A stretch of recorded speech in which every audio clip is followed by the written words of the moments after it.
This is the left versus the right.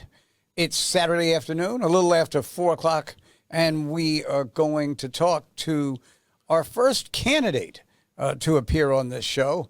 The others are too afraid to come down here. And it's Bill Spadea running for governor in New Jersey.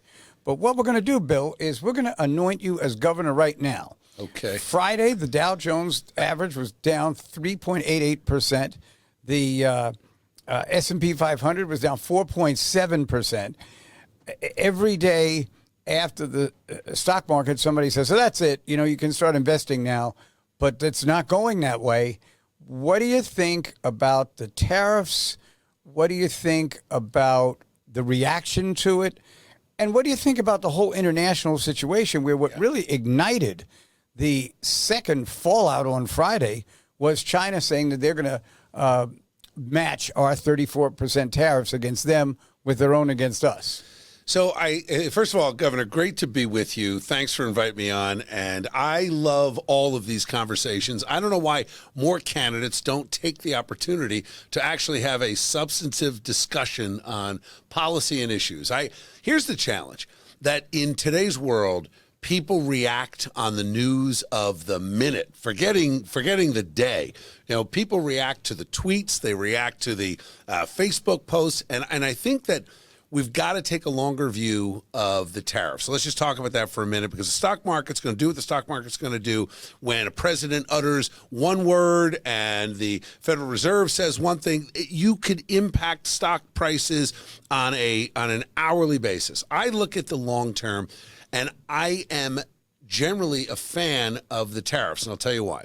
First of all, love the idea of external revenue, which I hope long-term is going to replace internal revenue. The idea that maybe we're going to get to a point where with our trading partners, you're going to start to see external revenue flowing into this country and have the opportunity to lower the burden on working and middle-class taxpayers. Now, prices are going to go up initially, no question about it. But let's face it, we have been dealing with cheap products from China for decades. And I think to wean the American people off of that and reestablish a robust manufacturing economy in this country has to be our long-term goal. And we didn't see any of that under the Biden administration. And I think Donald Trump has taken the short-term pain, and we're going to accept some long-term gains.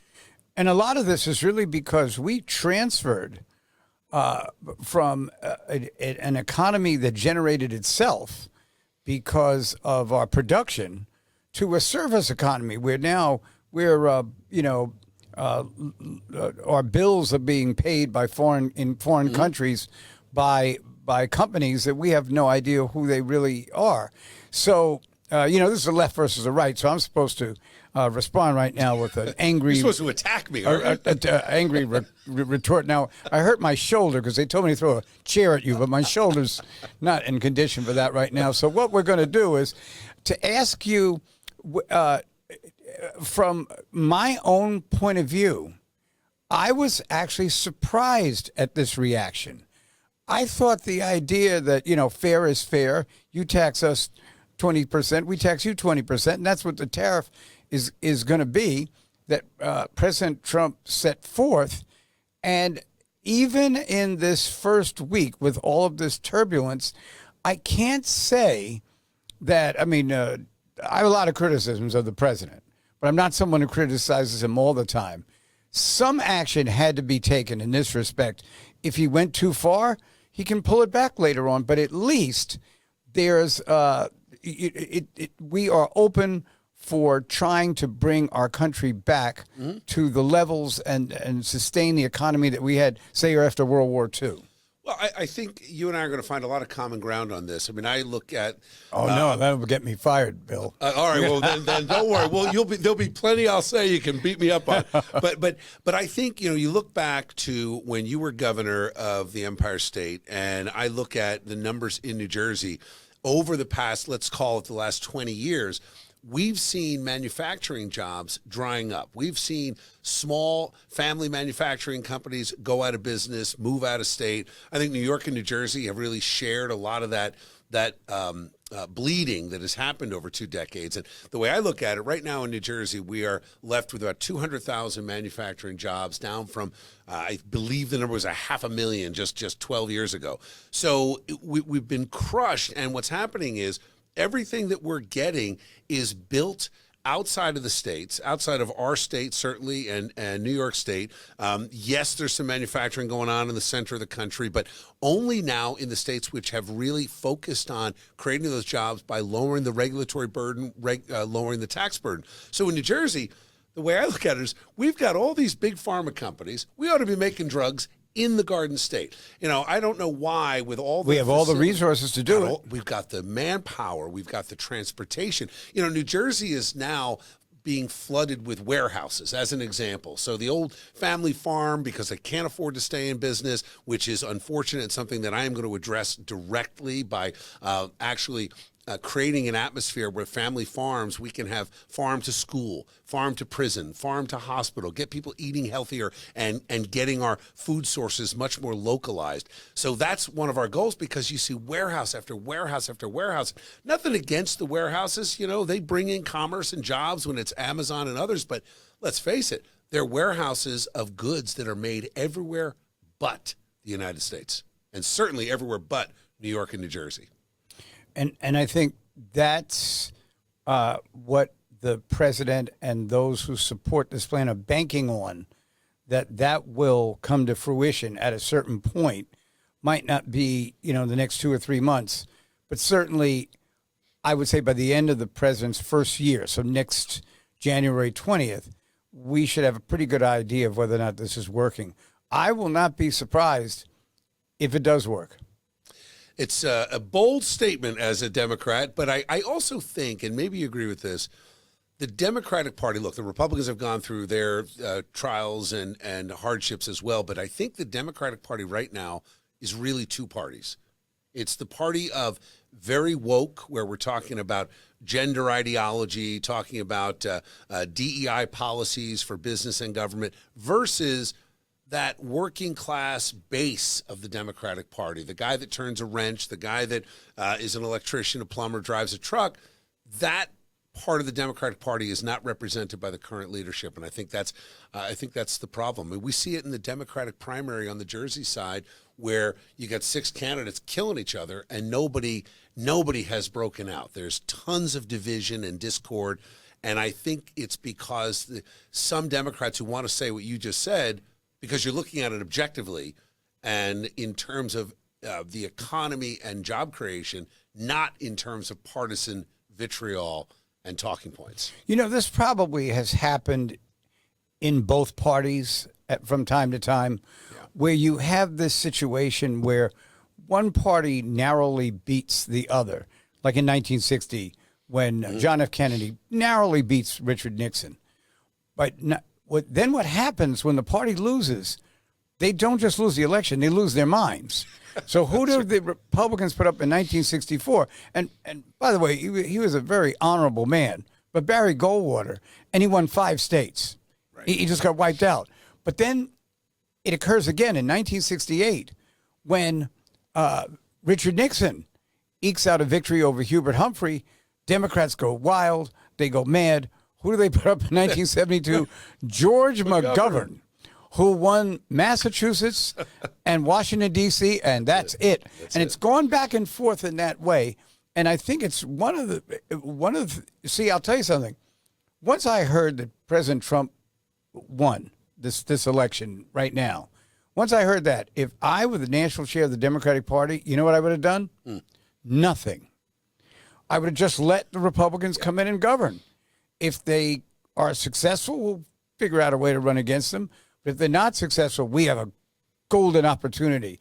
I did not understand all this attacking from the very first couple of weeks. And after a while, when you say something too many times, nobody can hear you anymore. And that's part of the problem. So I'm going to ask you to take your anointed governor hat that we gave you off and go back to being a candidate. All right. Tell us why you want to be governor of New Jersey and how your campaign's running. All right. So I just want to address one thing you said, that you were right. Both parties have gone through it. If you think about Ronald Reagan beating Jimmy Carter in 1980, and then what did the Democrats do? All of a sudden, it's Walter Mondale. One state.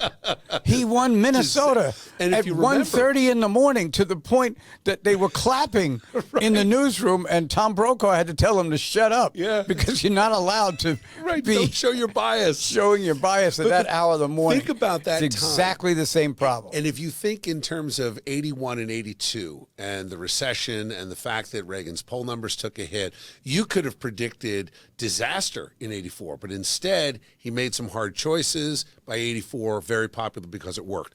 I think you're right about the same thing here. And I look at New Jersey in a very similar way, that the opportunity is huge. I'll use an example of congestion pricing. So everyone went crazy when Governor Hochul talked about congestion pricing. We're going to do it. We're going to charge, $8, $9 a day to come into Manhattan.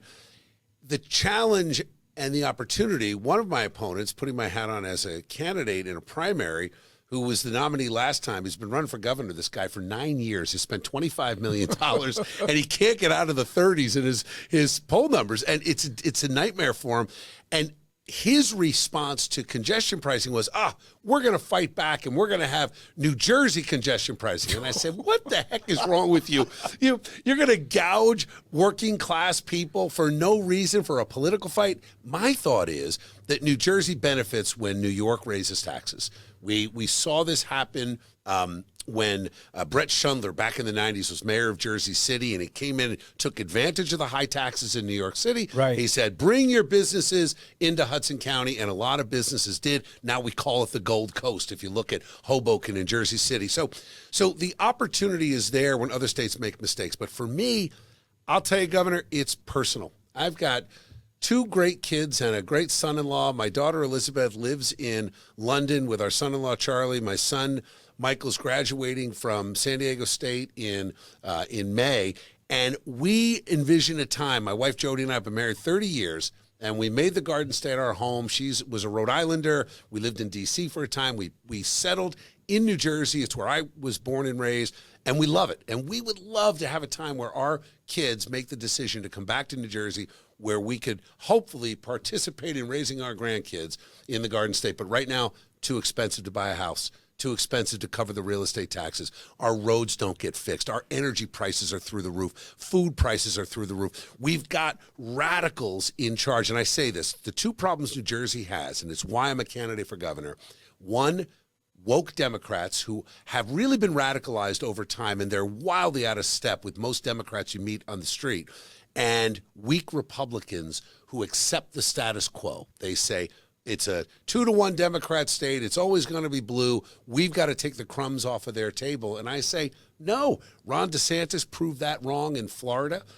Back in the day, you go back about 15 years, Governor Scott Walker proved that wrong in Wisconsin. All things are possible if you have a vision that people can relate to. And I'm a very practical guy. I started a group called the Common Sense Club while I was on the air. I my show on 101.5 Mr. FM. Katzmatidis, the owner of the station, would like the name of your club because his whole mantra is about common sense. Common sense. And when you practice common sense, when you lead with common sense, when you use common sense as a guide for how a policy is going to work, you find common ground with people on the other side of the aisle. And I'm very confident that we're going to earn, once we get through and win the primary, we're going to earn a lot of Democrat votes and a lot of independent votes that say, you know what, we need the potholes fixed. We need our highways to work. We need our energy costs to come down, and we need jobs. So to that end, before you can run against the Democrats, you have to win the primary. And tell me about the primary race. So for us, it's a battle against entrenched career politicians. I've got 2 main opponents. There are a couple of folks that got the required signatures and got themselves on the ballot, but they don't have any money and they're not really aggressively campaigning. Right. But it's me, John Bramnick, and Jack Chittarelli. Now, Bramnick is a friend of mine, even though we are on opposite sides of a lot of issues. He is a very liberal Republican, very anti-Trump, but he's a decent guy, and we get along. We actually have done a lot of different shows together to raise money for charity, et cetera. So we're friends. But we disagree, and we disagree publicly, and that's okay. But then there's Jack Ciattarelli. Here's a guy that has literally been running for governor for 9 years. He ran for governor in 2017, lost the primary, ran in 2021, and lost the general. And here's the key, and this is why we're confident. When we looked at the polling of 2021, Virginia and New Jersey are the only two gubernatorial contests that year, and same thing in 2025. Glenn Youngkin wins big in Virginia, but Murphy, after having the highest number of COVID deaths, with the cost of living out of control, with the schools going very woke, with the lockdowns lasting longer than other states, all of those things against him, he wins. Here was the difference. And the polling numbers were almost the same, opportunity-wise, for Republicans in both states. The difference, in Virginia, 6 out of 10 voters turned out to vote. In New Jersey, 6 out of 10 stayed home. And I believe when you run a lackluster, weak Republican who, through his time in the legislature, he's been in politics for 35 years. I've never held office, so I'm the outsider in this race. He voted to increase the gas tax, the sales tax, the income tax. He voted to have men be able to change their birth certificate to reflect them as a female. So he is against almost all of the things that the Republican Party stands for, and has a voting record on it. So when he became the nominee, a lot of people just stayed home, and that's why we're running a very strong race in this primary, and I'm very confident. Well, it's obviously a contentious race. I see a spokesperson for Mr. Ciattarelli called you a fake, phony, and a fraud. How many of those? That was the nicest thing he said about me. Yeah, exactly. In terms of that whole type of situation, running against each other in a primary or something like that. I'll tell you a quick story about when I was first starting out, and I'm running for the New York State Senate, and a friend of mine decides to run at the same time. So we had this meeting to kind of figure out if one of us would get out, one of us wouldn't get out, and there was a situation where in one part of the district, it was kind of known that the senator had to live there. The state senator had to live there. And at one of these debates, and there were like 10 of us running, someone in the audience got up and said, will I live in a different part of the district, will I ever see anybody who lives near me in the state Senate? And all the candidates are like, it's not where you live, it's what you do, and I'm going to make sure your neighborhood is back and forth. Yeah. They're all going on. And now it's my friend's turn. He gets up, and I thought he's going to kill them because he and I lived in the same neighborhood. Yeah. He gets up and says the same thing they said. Oh, I live there, and I'm going to win. So when I win, there'll be somebody that lives in this part of the district, blah, blah, blah, blah, blah. So finally, I get up, and I say, I think it's well understood here that this is a political deal. This deal is that as long as this senator is living in that part of the district, then anybody could represent the district, but they have to live there. Now, all the leaders have said that. When I got up and said I wanted to run for the state Senate, I was told this is a West Side seat, West Side of Manhattan. This is a West Side seat. Yep. They didn't say, it doesn't matter where you live. They basically were telling me you can't run. Right. So I get this. Like 8 people clapped. What I didn't realize was when we went to the next debate, the word had gotten around where I lived that I was the only one that stood up for the neighborhood. And when we had the next debate, I didn't even have to say anything. Those candidates got shouted down. They were challenged about why they did what they did. And that's, I think, a real lesson in it's not always what you think the vote is. Mm-hmm. It's what you think is right. And more often than not, being right about something will prevail over that. I love that you said that. I'll tell you a quick story. We had a candidate forum, Democrats and Republicans. It was at the Diversity Chamber of Commerce. And they went down the line and asked all of us about procurement policies and hiring practices. And as they go down, even the Republicans, Ciattarelli and Bramnick, they went full-on DEI. Yep, we got to make sure we get the set-asides for this group and that group and all this. They get to me.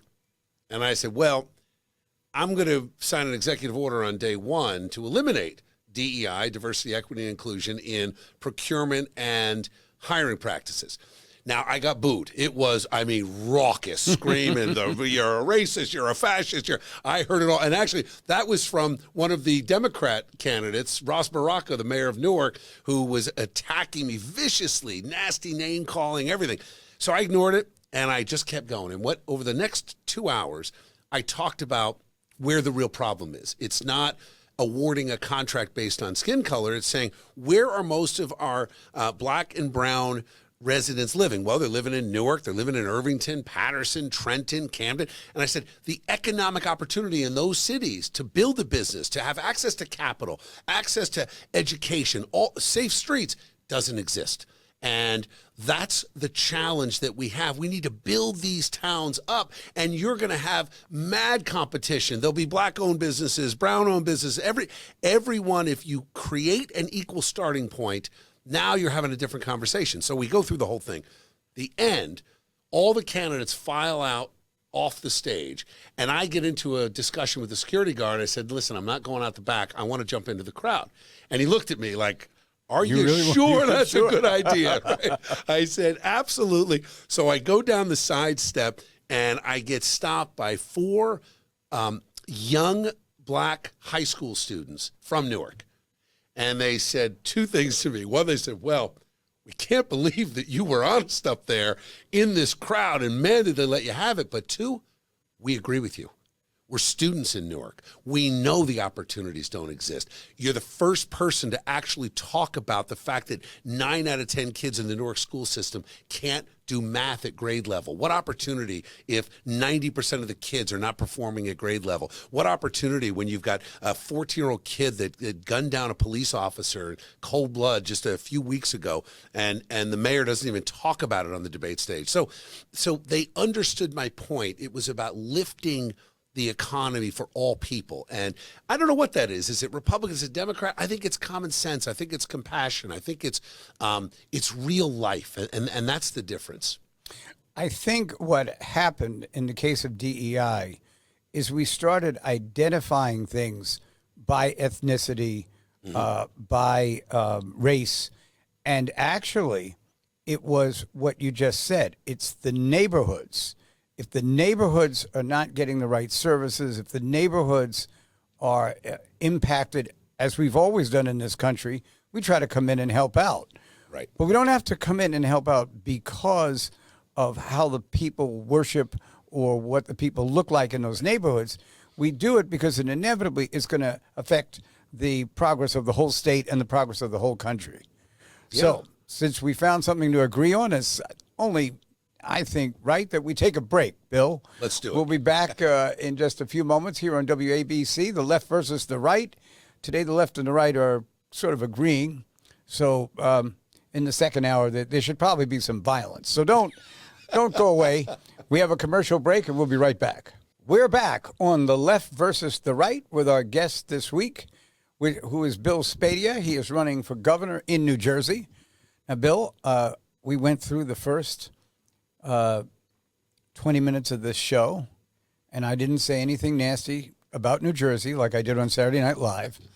So I'm going to try to contain myself for the rest of the time we're talking. Okay, I'll do the same.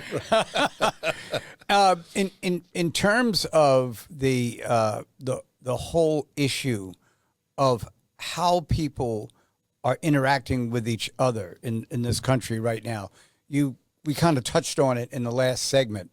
But there's really something very macabre, I think, about the way if someone says something and you find out what their party affiliation is, now you're supposed to hate them. Yeah. And I think it's killing thought. It's killing the idea of reason. It's killing really the purpose for why people sat down and wrote a constitution when this country was first founded.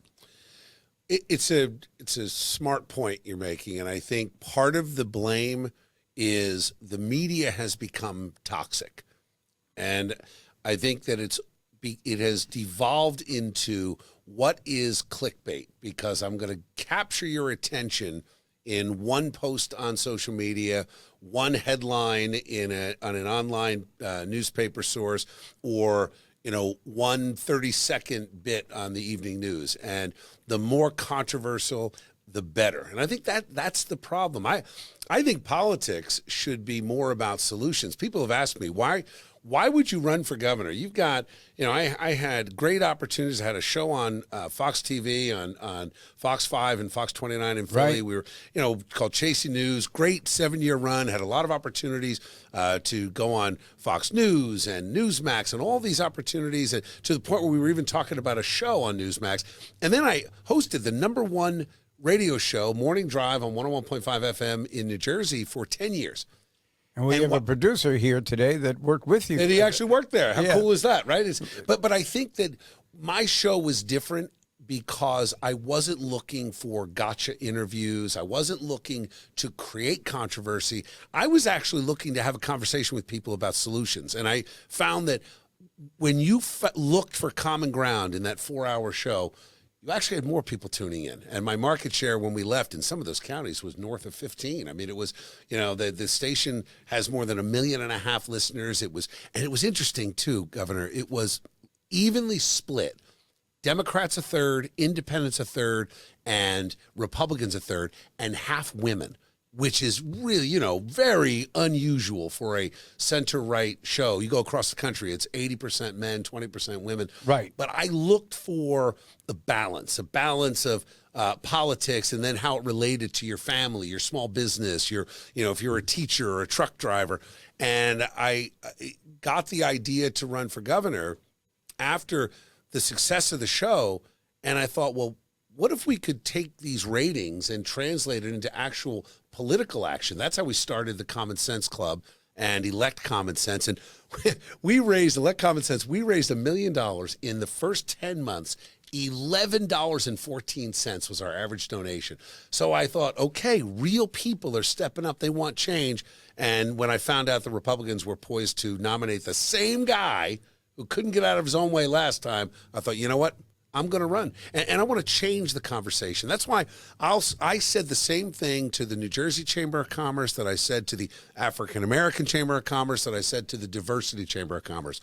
I just spoke the truth, talked about infrastructure and opportunity, and I didn't change my message because of the audience. And I think people really appreciate the authenticity. Well, it is a campaign season, and when talking about the Common Sense raising all the money, Act Blue, which is a Democratic fundraising entity, is being investigated in a number of states right now on the theory that they raised a lot of money outside the country and then masked it to put it into campaigns. And they cite that Kamala Harris raised $1 billion or something like that the first 3 or 4 days after President Biden said he wasn't running for re-election. And I don't know if that's true or not, but the point is, it's how elections are run these days that are critical. I read some challenges that have been made against you about a way in which people were contributing to you, but when they contributed, it automatically registered them to contribute the next month. Right. That was my opponent attacked me on that, the recurring donation. Recurring donation. So a couple things on that. One, and I'm glad you brought it up because it's the subject of this horrible hit piece, which is wildly inaccurate, saying that we took advantage of elderly donors and we spent all the money personally. Yeah, they had a woman named McClendon. She lived in Georgia, and she apparently made 6 contributions to you for $590 total. And they right. Total. And so first of all, the recurring. I will say, I read this piece. One thing I thought was a little kind of funny was that at one point somebody said that you made took $65,000 from a not-for-profit and gave it to yourself. But it was a not-for-profit you worked for. So it's like any other place that you work. I'm glad you said that. Funny, they now the number's up to more than 200,000. Now they're saying, and my wife and I have talked to wow, where is that money? I don't remember getting that money. So where's all the money I allegedly made? With the money that we reported, I did everything above board. As a matter of fact, I made sure that the expenses, we didn't hide any of it, that I got reimbursed for everything I put out. Because you know what? I'm not a rich guy that had $65,000 laying around to just put into the cause. Right. I'm a working guy that works like everybody else. And, you know, what that did was it saved us from having to hire $100,000+ a year executive director. I ran the group myself, but I needed to get some money back to recoup all I was spending on miles and gas and meals and travel and all that. So we're very confident that people see through that attack. But on the recurring donations, it's interesting. That is the best practice of just about every political organization out there. And it's very misleading the way Jack and his cronies have been attacking me, because you get warned on the recurring donations. Matter of fact, it's a pop-up that says, wait a minute, do you know that you checked the box for a recurring donation? And then before you get charged, you get an email that says, by the way, we're letting you know you can opt out at any time, but we're gonna hit you with another donation. And so there's enough warnings out there that this was the best practice. By the way, of the same group attacking me on it, they did the exact same thing, which is pretty funny. We don't do it anymore, though, by the way. We took it upon ourselves, even though it was perfectly legal and expected best practice in the industry. We stopped doing it because we don't need to do that to raise Yes, money. and even some of the good government people in the article said that it's perfectly legal, but what you want to avoid is confusion. And I thought that was fair on their part. Also, there was one guy who I read about. I can't think of his name right now, but his first name was Mikkel, and I can't think of his last name. And he said, "Oh, I didn't know I sent that money to him, but he can keep it because he's a Republican." I thought it was, the funniest part of the article. But you go through these situations in campaigns, you know, where you have to defend yourself, and you know, these situations that come up. The standard, it's a shame, because the bar is so high that we actually even sent their last mailer to our attorneys because it was so wildly over the top. The accusation that I'm somehow taking money from some sad old lady and I'm lining my own pockets, just absurd. But the bar is so high that your opponents can say just about anything they want without repercussion. I think that has contributed to the vitriol, the personal attacks. But here's what I say. We're running a positive campaign, and we're talking about issues. I'm at the granular level, talking about how we're going to lower people's energy bills, how we're going to lower your cost of living, lower your real estate taxes, provide parents with the power over what their kids are learning, and all these things. My opponent has been attacking me now for more than a year because he's got nothing positive to say. His entire campaign, he's spent now a couple of $1 million attacking me. Not only are the poll numbers staying very close, but it just shows he's got nothing to offer. So you see yourself and him as the front runners in this? Yeah, oh, absolutely. I think that John Bramnick will probably be somewhere in the low single digits. He might break out. The good news is I'm running against two anti-Trump moderates, even though now Chitterelli is saying that he's pro-Trump after 9 years of beating the guy up. But that notwithstanding, and it was funny because I was on Sid Rosenberg's show, and Sid said, well, you know, J.D. Vance changed his mind on Trump. I said, well, here's the difference. J.D. Vance actually went through this evolution and decided he was going to buy in and accept Trump's style and policies. What Chitterelli did was he beat the crap out of him all the way up to the primary in 24, giving money to Chris Christie, who is probably the most well-known anti-Trumper out there. And then after Trump won the convention, he's like, oh, I guess I better get on board. So one guy saw the light. My opponent just decided to lie about it. It's amazing the transformation that people can make when the final numbers come in. The issue right now that is, I think, of great concern in this whole country is just the health of our economy. Mm-hmm. Do you see what's going on now as long term, or something that will abate itself and give way to production. So you're if you're referring to the short-term pain where people are looking at their investment accounts and the stock market's down, not only do I believe that is short-term, but anybody in the markets will say these investments are a long-term strategy. You should be trusting professionals, putting your money where they recommend, and let it ride and let it grow. And I think the problem is that you get social media and mainstream media panicking people, because the more people are scared, the more they tune in. And unfortunately, I think the media is driving a lot of this. I absolutely believe that the tariffs long-term are going to be fantastic for us, because we're going to start to drive local manufacturing. I mean, I've said this for a while. I want to, as governor, drive local food production. I want to empower family farms again. I think our schools should be buying their food from the local family farm instead of this frozen, boxed, processed garbage that we're getting from across the world and across the country. I do believe that a place like New Jersey and eventually New York, when we get some new leaders in, will turn these economies around to say, why can't we create more energy? We should be self-sustaining when it comes to energy. That'll lower our bills. We should be self-sustaining when it comes to auto parts. I mean, I've talked to people at our Department of Transportation, and maybe it's the same thing in New York, where they're worried about a tough winter because they're like, well, we can't really get all the parts we need to keep the fleet on the road because there's a 9-month to a year delay because of what we're getting from China. So did I hear something? You were on the Sid Rosenberg show? Yes. I've been on a couple times with Sid.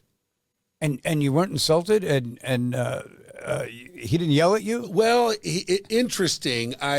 He yells generally. I think that it's hard to discern whether he's yelling at you or if he is just yelling.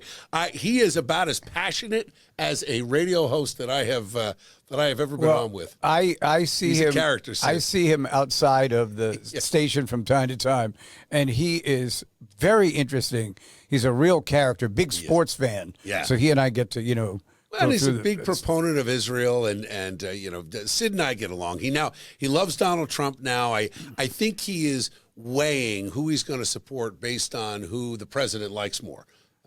I would like to get into a conversation of who's going to do the better job for the state of New Jersey. The state of New Jersey. I think that really is the criteria when electing a governor. We're going to come back in a couple of minutes and close with what you would consider to be a better job in the state of New Jersey. Great. Our guest is the candidate for governor in the state of New Jersey, Bill Spadea.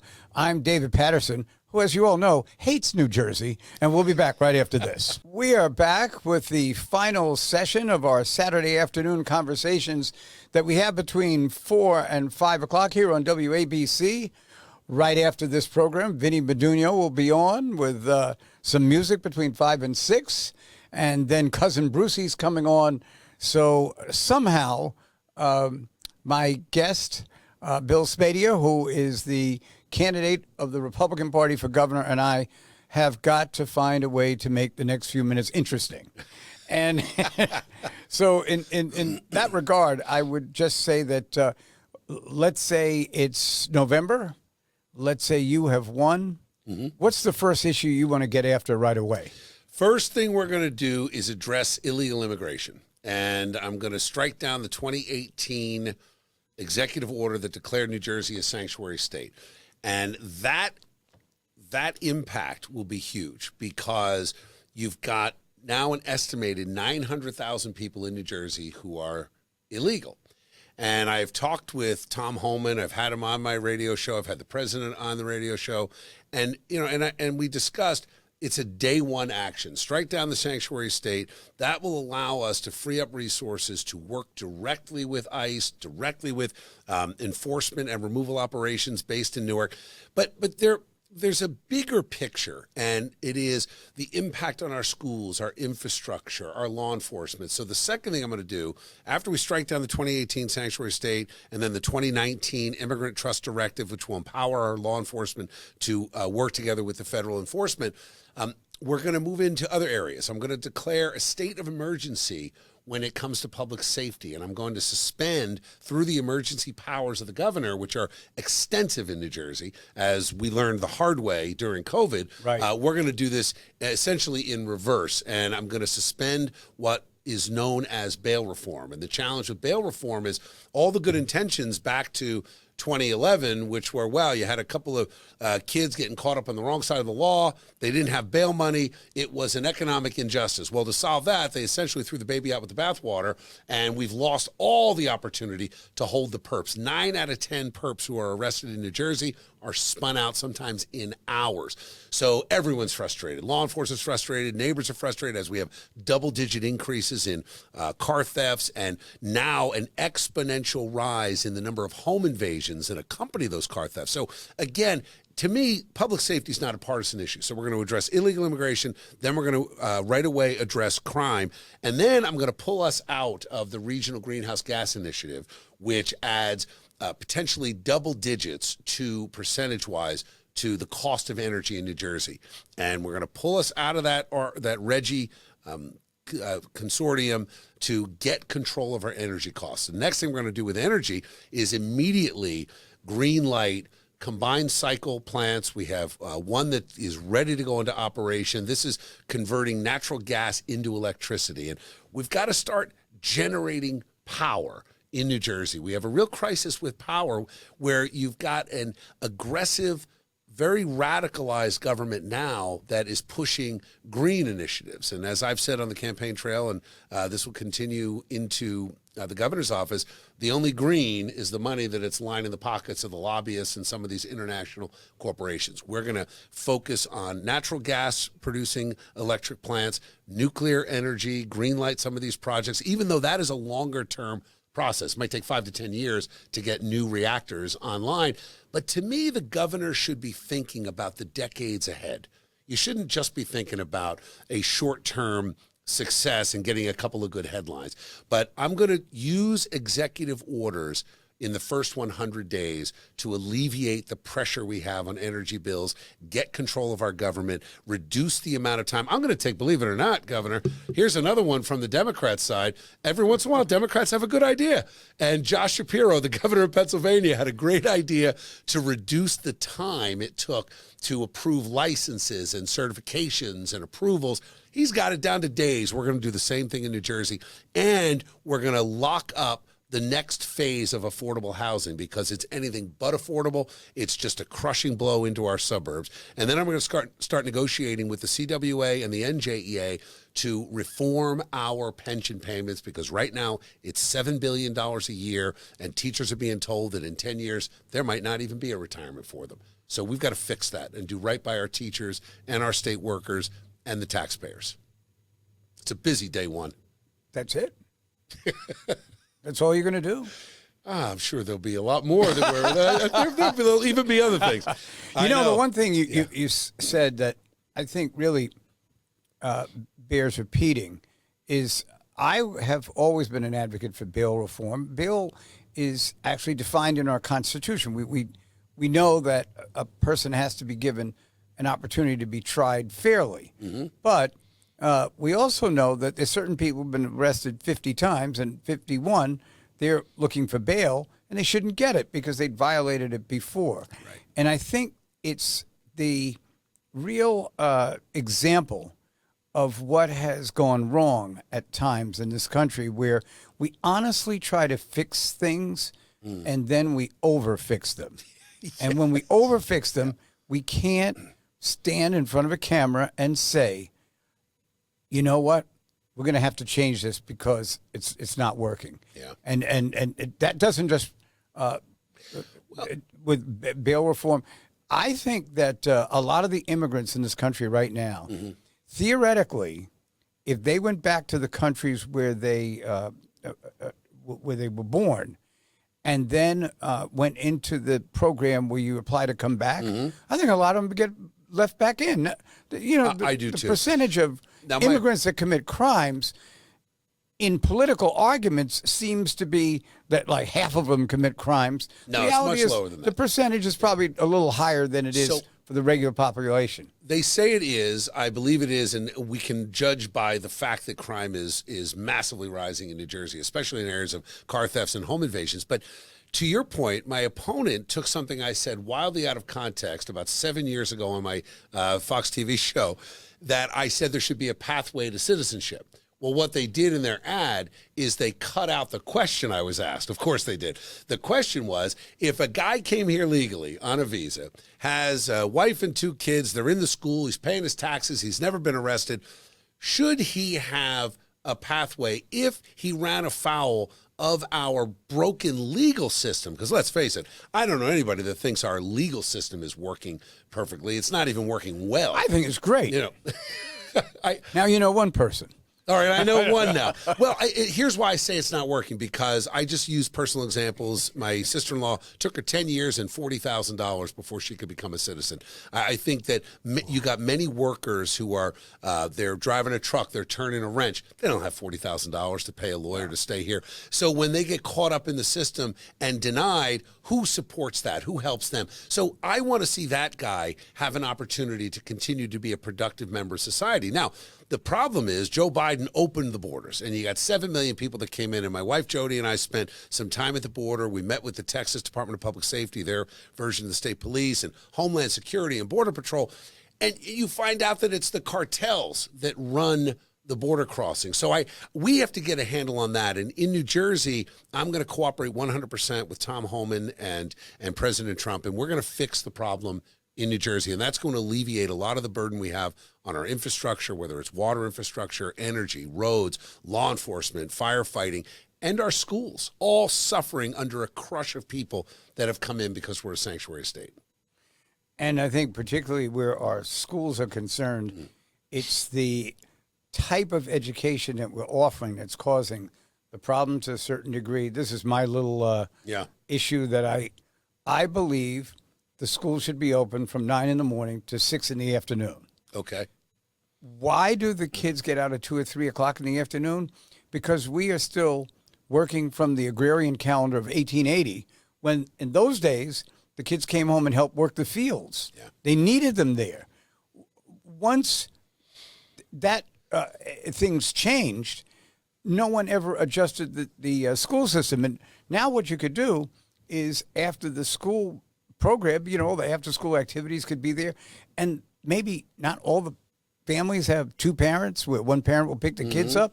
You keep the kids till 6 o'clock, and now it would give a single parent a chance to go and pick the kid up, and while the students are there, it would really be education, as opposed to if we got back to education, because that's the real point. And what I've said is that the first problem is, why is every kid shamed into going to college? $100,000 in debt and no real life skills. I think a lot of these kids would be better served if we had internships and apprenticeships starting in 7th and 8th grade in middle school. Who's got the aptitude to turn a wrench, drive a truck, fix an engine, become an electrician? My goodness, you could get a kid out of high school. Within 3 years, they're earning $80,000, $90,000 a year with no student debt. So I want to change the mindset of our educators. And I think our teachers, and I've spent a lot of time talking with a lot of teachers around the Garden State, to be honest, I think they're underpaid. It's a shame that they are having to go into their own pocketbook to pull out $100 a week to buy school supplies. Meanwhile, the union leadership, boy, they're living large, and they're spending millions and millions of dollars. That money should be going back to the teachers. But the only way to do it is we got to get control of overall spending. And it's controversial to say it, but it's just a word. But we're going to bring in NJ Doge. And what I mean by Doge is, why do we have, and maybe New York State has the same thing, but our cost per mile on road construction, as an example, a couple of $1 million.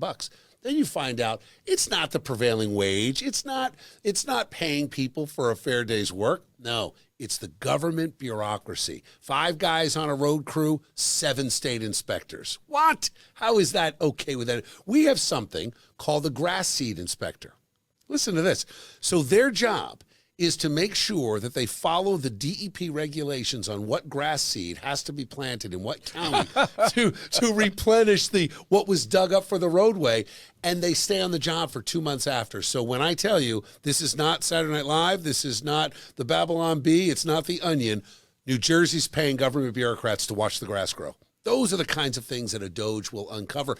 And what I'm hoping to do with the money we save, and I think we can save between $5 to $7 billion, we should be able to fund tax refunds to get our real estate costs or real estate tax cost down. And you do that by bringing in school choice. You do that by renegotiating the pensions. We should have new hires on a 403B program instead of what we have now. Well, that is quite a an agenda. That's all I can say. As the owner of the station, John Katzmatidis, says to some of his guests, is that we have a minute left. What would you like to tell the audience before we sign off?